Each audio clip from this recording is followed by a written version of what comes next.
Tonight we're going to play a game called Can I Get to the Gas Station Before My Car Runs Out?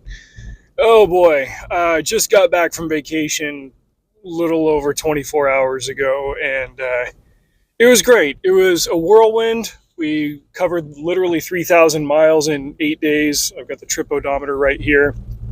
And we cut it close in Kansas with our final fuel up, and this thing says I'm 40 miles to empty, but it doesn't know what the heck it's talking about. I appreciate all you guys' patience last week. I think I put out, one or two videos? Probably just the one, the Hunger Games deep dive. I didn't want to be attached to my computer too much or to YouTube while I was in the car. Obviously, I could do this, that, or the other thing, but the whole point of vacation is to take a break from constantly being away from my family, and it was great to just disconnect for the most part, catch up, and have a good time. But now that I'm back, I swung by the comic book store and picked up some comics, like maybe an hour before they closed on Saturday. And, here we are. I haven't yet read Absolute Wonder Woman #6, but I read two of the other Absolutes that just came out. I think Absolute Green Lantern is on deck. I don't have that one, but I read Absolute Flash and Absolute Martian Manhunter. I think I mentioned this before, but it was in audio that I ultimately didn't turn into videos.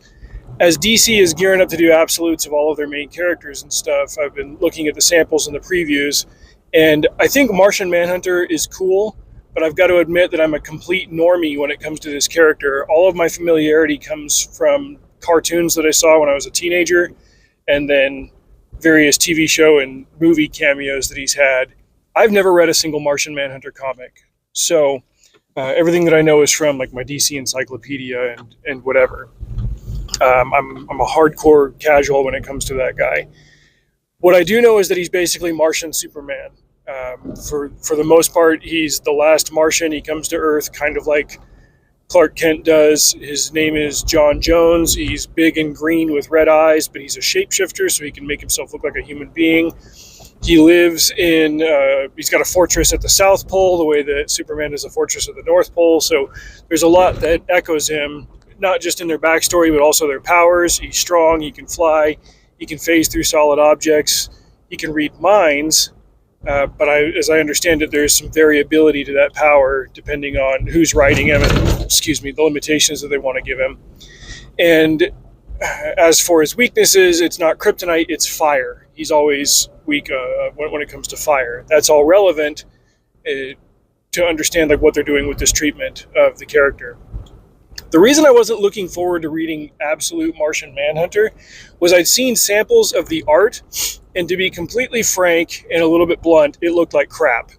It looked like somebody was given this assignment that didn't want it, and they were drawing something just freaking weird that they were spamming out so that they could get it done and move on to something else. It's this, if you've ever seen like an autism awareness sticker on the back of somebody's car where it's a puzzle piece with stark, contrasting, visually spastic colors, that's what it looked like. And I couldn't for the life of me understand what they were going for.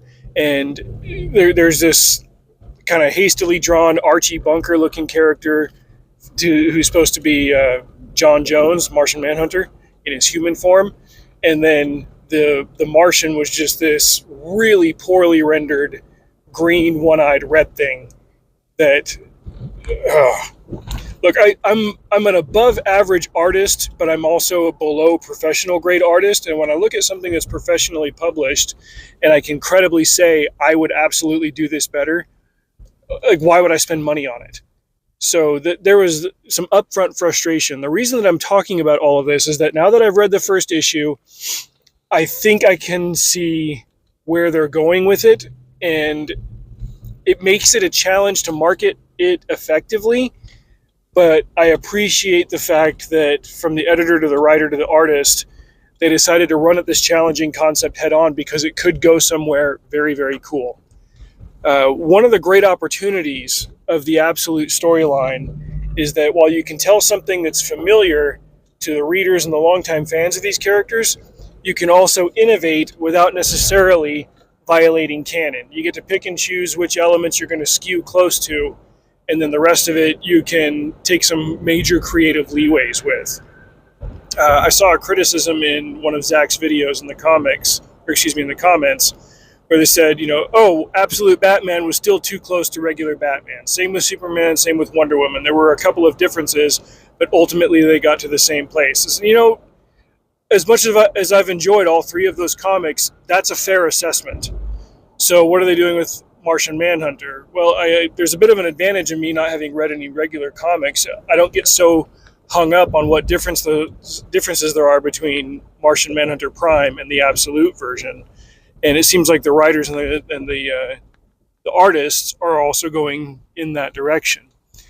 So now that we're several minutes into this, let me tell you what the story of this one is about. It starts out with John Jones. He's already established on Earth, and so far as we know, he's married, he's got a teenage son, he works for the FBI, and he's already set up as, hey, a human manhunter. But at the very beginning of the book, he's at a cafe, he's at a diner in the morning, and a guy walks in with dynamite strapped to his chest, and he's not of a certain esoteric Middle Eastern denomination, but he does a little bit of yeah, there's no way I'm going to say this without getting myself in trouble. He blows himself up. All right. Okay, part two. Just got gas. We're good. Now we're going to play a game of how late can I be to work. Don't care.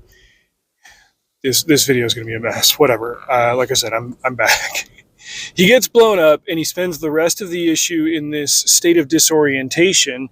He gets checked out by a doctor, and the doctor's like, you should get some rest. He's like, no, I'm working on these active cases. If I get any rest, then I'll lose progress on them, and it's my job to catch bad guys.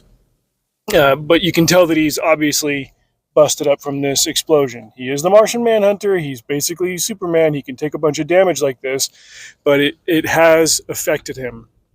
And there's this internal psychological conflict as he's trying to puzzle his way through some of these cases and these problems, and he's thinking different things, and his mind reading powers are kicking in as he's interrogating witnesses and suspects and stuff, and it all processes visually like a bunch of colors overwhelming him as he picks up on memories and impressions from people, and he can't sort it all out.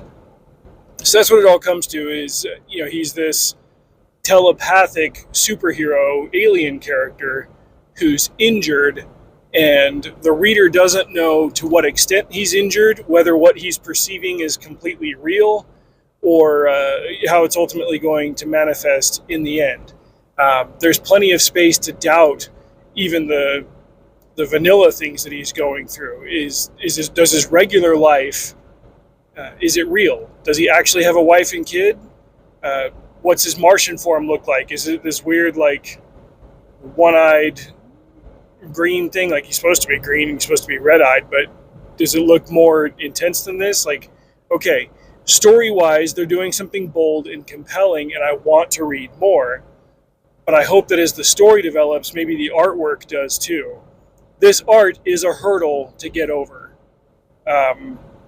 Like, all of the Absolute Trinity stuff and the Absolute Flash that I read, I guess I'll have to do a different video on that one, because I've already talked a lot about Manhunter here. The art is a lot cooler. It's more crisp. It's more dynamic. It looks like it's worth the money that you're paying, whereas, like I said, this looks like an Archie comic. The Martian Manhunter one does. It's got its moments. The advertisements mainly leaned on the weird, mentally trippy stuff with, like, the colors and whatever, and that was very off-putting. But the writing has superseded that, and as long as this develops into something better, I think ultimately they'll be rewarded for such a bold take on a challenging and lesser-known character. It just depends on where they go from here. But I'm glad I took the risk on this one so far. And I haven't been disappointed with any of the Absolutes. Like I said, I did pick up Absolute Wonder Woman number 6. Haven't had a chance to read that. I thought that they were going to have 5-issue volumes, but then issue 6 of Batman came out. It's like, oh, okay, so I better pick up issue 6 of Wonder Woman. to get that first complete volume. And I'm excited to see where that one goes. And then I read Flash. I'll probably read this new Green Lantern. They're doing well. It's like ultimately, that's in summary what they're doing. Also, I picked up a first couple of issues of Rogue in the Savage Lands. It's this X-Men comic. From what I gather, this is finally like an exploration into like a one-off story that Rogue had several years ago in the comics. They're like, yeah, we mentioned that she went to this place. Let's just go ahead and do a comic about it. Problem is, once I heard about it, my comic shop didn't have issue 1, so I bought 2 and 3, and I'm waiting for issue 1 to come in off of eBay. Once I've read those, I'll give you guys an update on them. But that's what I've read since I came back. What have I got on deck this week? I'm listening to a Graham Hancock audiobook called Underworld. It's about archaeology underwater, underwater cities and stuff that were referenced in ancient maps. Similar to Magicians of the Gods. I can't remember which other book of his that I've read. I've looked at maybe 5 or 6 of them, and I've read one of them. I can't remember which one it was. Just fascinating stuff, and it ties in really well with something that I'm writing. So I'll give that one a listen, and then I've got a couple of other shorter pieces from the library that I need to read.